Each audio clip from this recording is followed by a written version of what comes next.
It was the Democrats and the Republicans who came together. Congress is actually working. The problem is we have one branch of our government who believes it to be superior to the others and is throwing a temper tantrum like a child. He needs a time out, and hopefully somebody in your party is going to get some backbone. Besides one poor congressman, he's going to stand up for what's right in this country. Disaster relief and nothing. They've done nothing. I mean, it's not working. Just not working. Let's talk about the president's accomplishments. How's that wall? How's that health care? We're going to get universal health care for everybody. Hey, how about my premium's going to go down? Don't play this game of what are the Democrats doing. They're doing nothing. They're actually doing stuff. No, the president's not delivering on a doggone thing. All right, well, let's move on to the next topic, which is this video that has been put together by someone, I'm not sure who, and just as the president's having his spat with Nancy Pelosi, this video comes out that has apparently been doctored so that it slows her speech down so she sounds drunk. And the president has retweeted it, and Rudy Giuliani has retweeted it, but even Fox News says the video has been doctored, and then people want to know why is social media not taking this down if they're supposed to be why would the policing president of the things? United States be posting it? Will fake videos like this become the norm, John Hancock? I hope not. I hope not. It's not a... And the way we campaign right now, when this kind of infects political campaigns, you continue to create the distrust and the disillusionment. It's one of the reasons why we're getting all of these anti-establishment candidates winning, because of the way we're conducting campaign activity. There's plenty of meat to discuss in a campaign. You don't need to do this. Yeah, and I do think it's going to become the norm. If only there was somebody who could be best, who could not lead on this kind of ridiculousness. Maybe the most powerful human being on the planet, not out there perpetuating it. Oh, he's a child. All right, KMOX News Time is 8:38. We'll be back with Overtime Round 2 right after this. And if all this talk makes you think about taking a vacation and a break, well, I have the perfect place for you to turn, and that would be Sunrise Tours of St. Louis. I've forgotten how many vacations I've taken with them. 6 or 7, I think I'm up to. The last one was a Rhine River cruise that we did with KMOX listeners just last month. It was fantastic. So Sunrise Tours, as you know, does amazing trips all over Missouri, the United States, North America, and they're international too. So if you've been a little, skittish about booking that European trip because it can be a little intimidating, turn to Sunrise Tours. They're doing a Treasures of Burgundy and Provence 11-day cruise down the Rhone and Saône rivers on a 2-night stay in the French Alps. They're doing a summer visit to Iceland.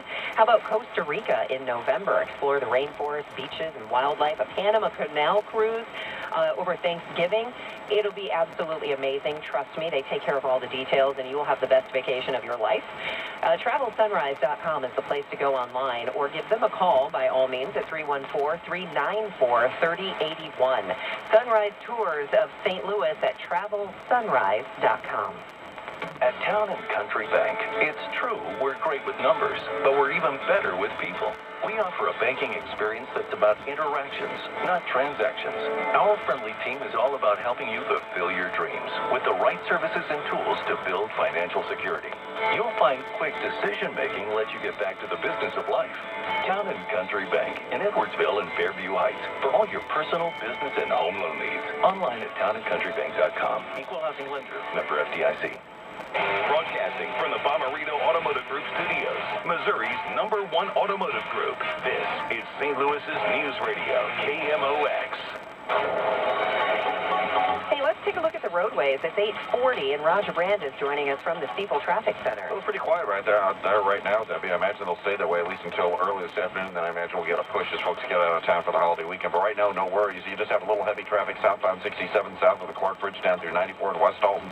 The rest of the area interstates look great. There is an accident westbound 70 before 170, but it's on the right shoulder, not causing any delays. Again, road work on the Missouri side scheduled to be picked up by noon today, with the exception of westbound 255 to the JB Bridge, and they're planning on being out there till about 4 this afternoon, but then they'll be off for the holiday weekend and won't be back till Monday. Seeing some congestion on Telegraph just south of Heinz in both directions. Just watch it there downtown.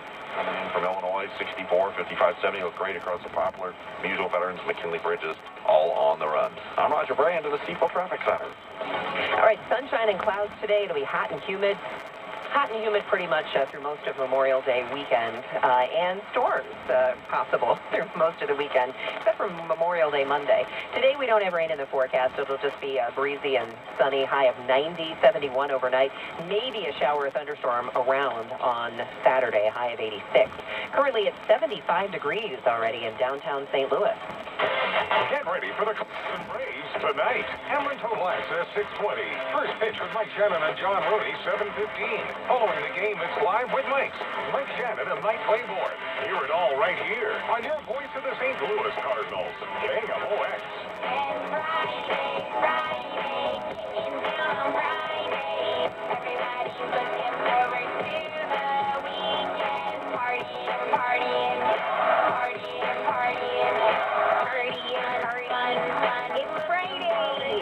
I think she's like 46 years old now.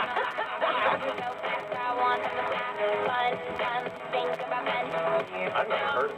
Oh, my Oh, God. come on, Kelly. What are you... Really? I've never heard this. Oh, she's It's an annoying voice. Oh, I know. Yeah. That's the whole point. Yeah, she didn't have a follow-up hit to this. I think she was just a girl whose parents had money and bankrolled her little single and video, and It has 132 million views. And you've never heard this? No. What do you mean she didn't have a follow-up hit? Are you sure she didn't sing Baby Shark? you may be right. You may be right about that. All right, it is 8:43. I'm Debbie Monterey, along with John Hancock and Michael Kelly, and this was kind of an interesting development about one of the largest bankrollers for the Missouri Republican Party, David Humphreys, who is from Joplin. I guess $14 million he and his family have spent giving to Republican politicians. He sent a letter to Governor Parson urging him to veto the abortion ban bill. Do you know David Humphreys? I do. I would think that you do. Did this surprise you? No, actually, he has been relatively willing to weigh in on political topics for years, and I remember him being active in the Peter Kinder scandal back in the day. He was active in my deal a few years ago, and he is not reluctant to speak out. So his deal was, I am pro-life, but I am Pro-choice pro-choice. For you. It's for you. Right. That doesn't seem to be the talking point of the party these days, John. Yeah, and he has weighed in, and the significance of him weighing in is there's this idea that perhaps he's going to go to a ballot initiative, a statewide ballot initiative, to bring this all up for a public vote. It would be very interesting to see how that plays out. It puts the governor in a tough spot. I mean, the governor, is a pro-life governor, and probably, I'm not speaking for the governor, but he probably would prefer to have a bill that would have exemptions for rape and incest in it. But we'll see how this plays out. I got two thoughts on this. You have to go with me on both of them. First of all, he's right.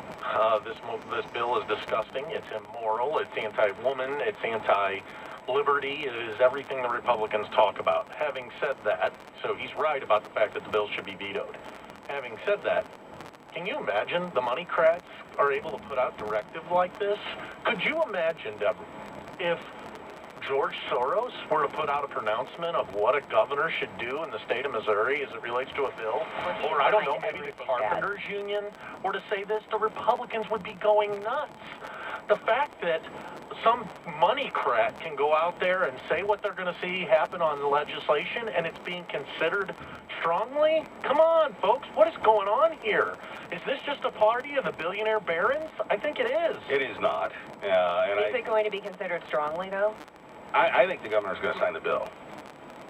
Does he put this financial backing of these types of folks in jeopardy? Well, we'll see. The thing about David Humphreys is he cares about the conservative limited government. He may be at odds on this issue, but I think that if the push comes to shove, he's going to be there in the end, and we'll just see how it plays out. So we won't overreact in the future when George Soros has a pronouncement on an issue, correct? Well, we'll see what the issue is. Well, come on. This is a core issue of your party. This is what you all have been running on for 30 years.